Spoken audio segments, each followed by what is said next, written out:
So, how's the image processing going today? What are you up to now? Well, this morning was good. I was doing enhancements.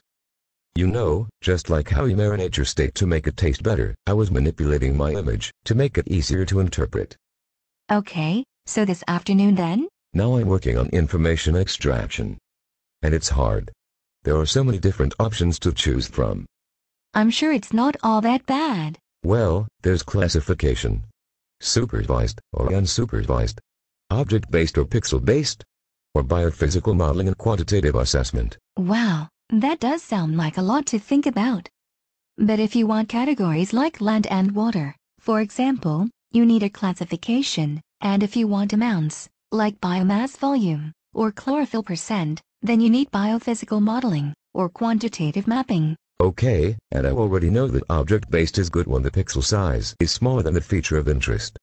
This means that the pixels can be grouped together to form objects, which represent features of interest. That's right. And you use supervised classification if you can already identify features that you know, and unsupervised classification if you are not sure. Okay, so maybe it's not so hard after all.